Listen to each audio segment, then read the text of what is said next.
মক্কার কাফেরেরা দিনের বেলা গালি দিত, ঠিক কিনা বল?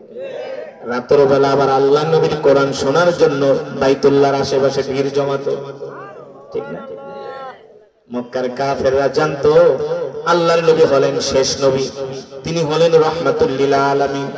এই কারণে তো মক্কার কাফেররা আমার নবীকে আল আমিন উপাধি দিয়েছিল, ঠিক কিনা বলে? ঠিক না? ইহুদি জানতো যদি আল্লাহর পয়গম্বর মুহাম্মদ সাল্লাল্লাহু আলাইহি ওয়াসাল্লাম এই খেজুরের বিচি হাতে নিয়ে জমিনের ভিতরে পুঁতে দেয়, গাছ উঠে যাবে, কোনো সন্দেহ নাই।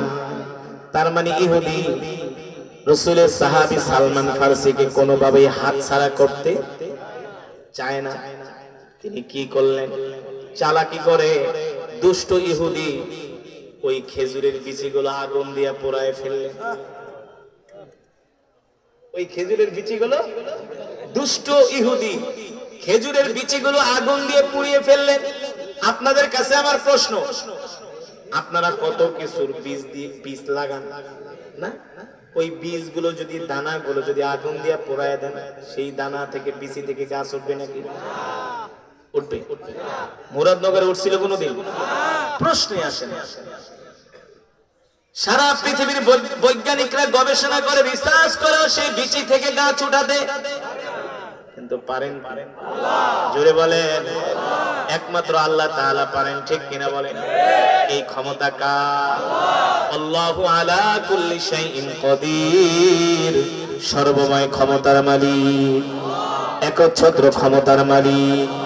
আল্লাহু আকবার, জোরে বলেন আল্লাহু আকবার। ইহুদি ওই বিচিগুলো আগুন দিয়ে পুড়িয়ে ফেললেন। এবার সালমান ফারসিকে ইহুদি ডাক দিয়ে বলে, সালমান এদিকে আসো, তোমার নবী মুহাম্মদ জি খেজুরের বিচি লাগায়া গাছ উঠাবে, সেই খেজুরের বিচিতে গাছ উঠবে কিভাবে? আমি তো 600 বিচি আগুন দিয়ে পোড়ায় ফেলছি। এবার দেখবো তোমার নবী মুহাম্মদ কি করতে পারে, কেরামতি কি। যদি তোমার নবী মুহাম্মদ এই খেজুরের বিচি থেকে, পোড়া খেজুরের বিচি থেকে লাগাইলে যদি গাছ ওঠে, তাহলে আমি তোমাকে মুক্ত করে দিব। সালমান ফারসি জানতেন পোড়া খেজুরের বিচি থেকে কোনোদিন গাছ ওঠা সম্ভব। সালমান ফারসি আল্লাহর নবীর কাছে গেলেন। সালমান ফারসি কান্না করতেছে। আল্লাহর নবী ডাক দিয়া বলেন, লিমা তাবকি ইয়া সালমান, সালমান কাঁদো কেন, কাঁদো কেন? সালমান ফারসি বলে, ওগো আল্লাহর নবী, জানে দুষ্ট ইহুদি ওই 600 খেজুরের বিচি আগুন দিয়া পোড়ায় ফেলছে, তার মানে এই বিচি থেকে আর গাছ উঠবে না, আমি কোনোদিন মুক্তি পাবো না, আপনার কাছেও যেতে পারবো না। সালমান ফারসি কান্না করতেছে, এই খেজুরের বিচি থেকে আর কোনোদিন গাছ উঠবে না, আর আমি কোনোদিন মুক্ত হব না, আপনার কাছে যেতেও পারবো না। আমি আমার মা বাবা পরিবার পরিজন ছেড়ে সেই মক্কা থেকে, সেই রোম থেকে মক্কায় আসলাম আপনাকে পাওয়ার জন্য, আপনার সাথে থাকার জন্য। আমার মনের আশা পূর্ণ হবে না। এই কথা ভেবে সালমান ফারসি রাদিয়াল্লাহু তাআলা আনহু শিশু মাসুম বাচ্চার মতো কান্না করতেছে। আল্লাহর নবী ডাক দিয়া বলে, সালমান তুমি কেঁদো না, আগামী কাল আমি ইহুদির বাড়িতে যাব, ইহুদিকে বলবা ওই খেজুরের বিচিগুলো রেডি রাখতে। জোরে কোন সুবহানাল্লাহ।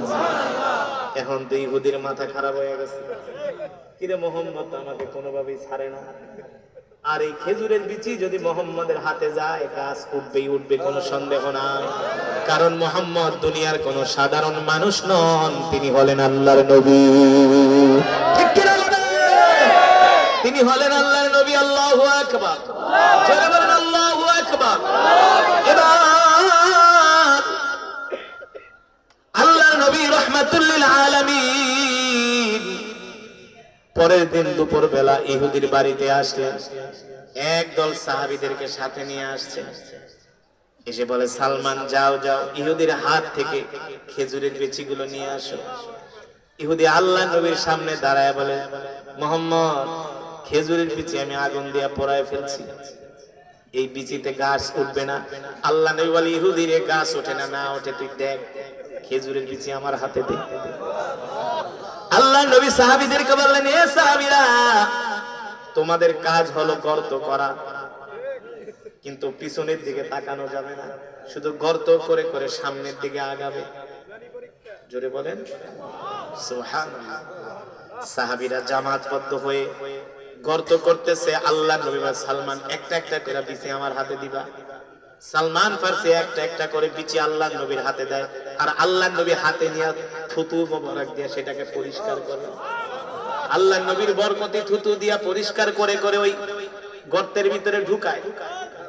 বলে তাকানো নিষেধ, সবাই সামনের দিকে তাকাবা। একদিক দিয়ে খেজুরের বিচি লাগায় যায়, লাগাতে লাগাতে যখন অপর প্রান্তে যায়, আল্লাহ নবী ইহুদিকে ডাক দিয়ে বলে, ইহুদি রে, এবার পিছনের দিকে তাকায় দেখো। ইহুদি পিছনের দিকে তাকায়, দেখে প্রত্যেকটা বিচি থেকে নতুন নতুন খেজুরের চারা গজিয়েছে।